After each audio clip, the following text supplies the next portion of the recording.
Growing up, like every normal 10-year-old, my biggest fear was failure. I look at all your slightly shocked and slightly confused faces and think, maybe this wasn't as common as a fear as I thought. You have to understand that I was as type A as they came. I was the type of kid that needed to organize her toys before playing with them. I had built so much of my identity on my grades and my accomplishments, whether or not I got the highest grades, whether or not I won the best competitions. I mean, the proof is in the pudding. You see this picture and you see an adorable child. I see this picture and I remember the fact that I screamed that my headband wasn't the exact shade of silver as my earrings. And I know what you're all thinking. You must have had the strictest parents, dictators, people who expected perfection.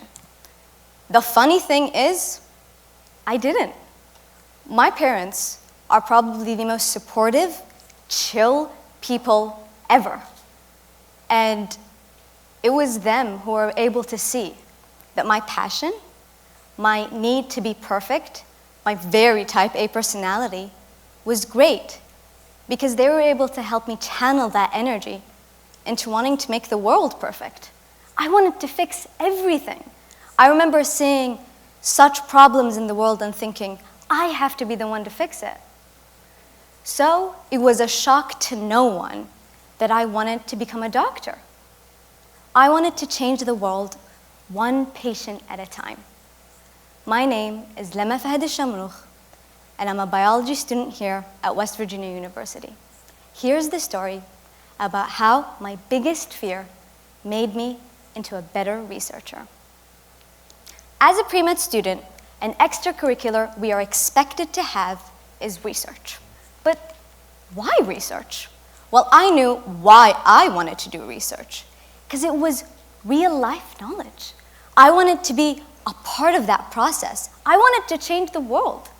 I was so naturally curious and driven, and it did help that it looked great on a med school application. And I had high expectations. I thought that if I joined the best labs, that I'd be able to do the best work. And I had the privilege of working with an incredible cardiothoracic surgeon and the director of research at the Heart and Vascular Institute for my first research role. So, I had expectations. I thought that the lab work would be great. Turns out, most of my work involved a lot of data entry. I expected experiments, I got graphs. But I still was excited because it was patient data entry. I got to see the role that healthcare played in patient history. I got to see how we could help people just by looking at their charts. And I got confident. In the beginning, we all get nervous sometimes. I was so nervous. I was so nervous that I read 40 research papers a week to make up for the fact that I didn't know that much about cardiothoracic surgery. I thought that would make me a better researcher. But as I grew, as I completed more tasks, I got confident. And we all know what happens when young people get confident. They think they can do anything. So I thought I should share my gift with other research labs.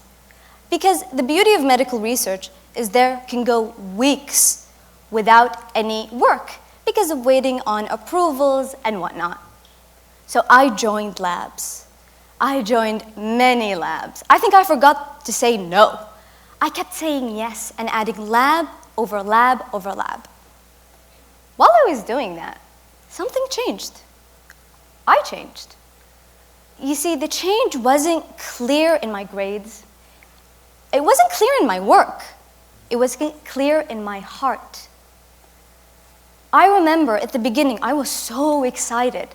I wanted to do everything, learn everything. I wanted to fix everything. But the more labs I added, the more I lost that. That passion, that drive. I thought what made me a great research student was my ability to do tasks in a timely manner. I had completely forgot my passion. And it was when I opened an email that would have had me jumping to the roof from happiness, but I felt nothing. I have never felt that numb before. I had never seen something that should bring me such joy change nothing in me. And that's when I realized I burnt out. Burnout is a word that all biology pre-med students know. We're all told that it might happen, and that it's okay if it happens. I thought I was above it. I thought the burnout didn't affect me, that so long as my grades were doing well, so long as my research was doing well, I was fine. I wasn't fine. I was struggling. I had lost myself in trying to make a better self. And that's what my failure looked like. I knew that scientific research had failure. We're told this. I didn't think that my failure would look like deadlines and stress. I thought it would look more like this. I was expecting some experiments, at least some excitement. I was expecting to blow up something at least, or ruin a very expensive piece of equipment, which thank God I didn't. But that kind of taught me something really important. I started to think, maybe failure isn't the worst thing in the entire world. Maybe I was the problem? My view of failure, that was the problem. That led me to going fail first. That sentence would have put 13-year-old Lama in a coma from stress. That would have freaked me out to say that out loud, because I was terrified of being anything other than perfect.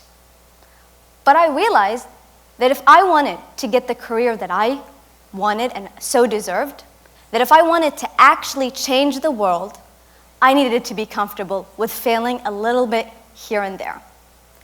Best part about failure? Teaches you reflection. It shows you that you are not this unbreakable being. It's a weird thing, though, when you feel like you're broken and it makes you unbreakable. And then I needed to think, well, I burnt out. What do I do now? Now, my burnout was at a very rough time. I was a week before finals, so I had to push through. Burnout aside, I had to get my grades. But I had the light at the end of the tunnel, winter break, and I was gonna go home because there is nothing that your grandmother's cooking can't fix. I sightsaw in my own country. I acted like I was a tourist. I went to so many gatherings, had so much fun, went to sleep. I went to a spa. I did my best to relieve all the tension and all the stress I put myself under. And I even changed my schedule, which is a big deal in the world of Lama. My schedule is sacred, and the fact that I would add more breaks, I thought that was a huge breakthrough. But that was kind of the only thing I changed. I didn't change the way I saw failure. Yeah, I saw that it was better, and I saw that I was able to overcome it. But other than that, other than adding a couple breaks here and there, I didn't really change much. So when I came back the first week, excited, ready to do my great work in research, I relapsed. Because I didn't really change much. I thought that a break here and there would fix everything. But I did it again. I overpromised, and I was supposed to over-deliver, but I didn't. I couldn't even deliver.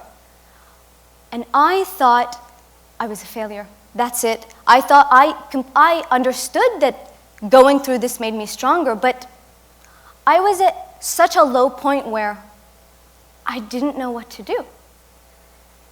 I did know what to do. I just didn't like it. Because if there is one thing that I hated more than failure, it was admitting that I failed. And admitting that I failed to my mentors, oh my God, the shame. I was so convinced that they would kick me out of the project, that they would tell me I was insane, that I had to be this research robot. They didn't, because they're great people. All my mentors are. They told me that what I was going through was normal, that burnout is a normal thing, that they never expected me to do every single thing, and that it was okay to fail. And that led me to my second method. Hey, maybe failing only doesn't really teach you resilience. It can teach you grit.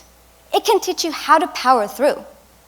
But admitting that you failed, taking accountability, communicating, that's what turns grit into resilience. And what I learned about resilience is that I couldn't rest my way into it. I had to learn how to be self-aware. I've always loved science. It has always held a special place in my heart. And the scientific process, the best part about it, it's not linear. For someone so type A, I was confused by it, but intrigued. So if the process isn't linear, why are we expected to be? We grow from that process. It shapes all of us. I thought that my failure had failed me out of research, but it actually failed me into becoming a better researcher. Thank you for listening.